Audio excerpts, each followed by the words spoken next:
So ಇವಾಗ Charles Babbage ಅಂತ ಬರ್ತಾರೆ. ಆಲ್ಮೋಸ್ಟ್ ಬಹಳ ಜನಕ್ಕೆ ಕಂಪ್ಯೂಟರ್ನ ಪಿತಾಮಹ ಯಾರಂತ ಕೇಳಿ ಚಾರ್ಲ್ಸ್ ಬ್ಯಾಬೇಜ್ ಅಂತ ಹೇಳ್ತಾರ. ಹಾಗಾದ್ರೆ ಈ ಒಂದು ಚಾರ್ಲ್ಸ್ ಬ್ಯಾಬೇಜ್ ಅವರು ಏನನ್ನು ಕಂಡುಹಿಡಿದ್ರು, ಯಾತಕ್ಕಾಗಿ ಇವ್ರನ್ನ ಕಂಪ್ಯೂಟರ್ ಪಿತಾಮಹ ಅಂತ ಕರಿತಾರೆ ಅಂತ ಬಹಳ ಜನ ಡೌಟ್ ಇರುತ್ತೆ. ಓಕೆನಾ. ಸೊ ಬಹಳಷ್ಟು ಎಕ್ಸಾಂಪಲ್ ಕೇಳ ಕಂಪ್ಯೂಟರ್ ಪಿತಾಮಹ ಯಾರಂತ ಕೇಳ ಚಾರ್ಲ್ಸ್ ಬ್ಯಾಬೇಜ್ ಅಂತ ಹೇಳ್ತಾರೆ. ಮತ್ತೆ ಇನ್ನೂ ಕೆಲವು ಜನ ಹೇಳ್ತಾರ ಕಂಪ್ಯೂಟರ್ನ ಕಂಡುಹಿಡಿದವರು ಚಾರ್ಲ್ಸ್ ಬ್ಯಾಬೇಜ್ ಆಗಿದ್ರಿಂದ ಈ ಒಂದು ಚಾರ್ಲ್ಸ್ ಬೇಬೇಜ್ ಕಂಪ್ಯೂಟರ್ ಪಿತಾಮಹ ಅಂತ ಕರಿತಾರೆ ಅಂತ ಹೇಳ್ತಾರೆ. ಓಕೆನಾ. ಸೊ ಹಾಗಾದ್ರೆ ಇವಾಗ ಈ ಒಂದು ಚಾರ್ಲ್ಸ್ ಬೇಬೇಜ್ ಅಂತ ಬಂದಾಗ ನೆನ್ಪಿಲ್ರಿ, ಸೊ ಇವರು ಕಂಡುಹಿಡಿದಂತ ಒಂದು ಸಾಧನ ಅಂತ ಬಂದಾಗ ನೆನ್ಪಿಲ್ರಿ ಎನಾಲಿಟಿಕಲ್ ಎಂಜಿನ್ ಅಂತ ಬರುತ್ತೆ. ಇದು ಪ್ರಪಂಚದಲ್ಲೇ ಮೊಟ್ಟ ಮೊದಲ ಬಾರಿಗೆ ತಯಾರಿಸಿದಂತ ಆಟೋಮೆಟಿಕ್ ಎಂಜಿನ್. ನೆನ್ಪಿಲ್ಲ, ಇದು ಕಂಪ್ಯೂಟರ್ ಅಲ್ಲ, ಇದೊಂದು ಎಂಜಿನ್.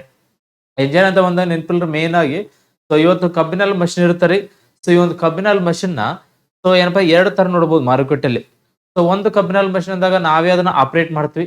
ಇನ್ನೊಂದು ಮಷಿನ್ ಅಂತ ಬಂದಾಗ ನೆನ್ಪಿಲ್ರಿ ಆಟೋಮೆಟಿಕ್ ಒಂದು ಎಂಜಿನ್ ಇರುತ್ತೆ, ಮೋಟರ್ ಇರುತ್ತೆ. ಆ ಮೋಟರ್ ಇಂದ ಆಟೋಮೆಟಿಕ್ ತಿರುಗ್ತಾ ಇತ್ತು. ಅದೇ ತರ ನಿಮ್ ಮನೆಯಲ್ಲಿ ಒಂದು ಬೋರ್ವೆಲ್ ಇರುತ್ತೆ, ಅದ್ರೊಳಗಡೆ ಮೋಟರ್ ಆಟೋಮೆಟಿಕ್ ತಿರುಗ್ತಾನೆ.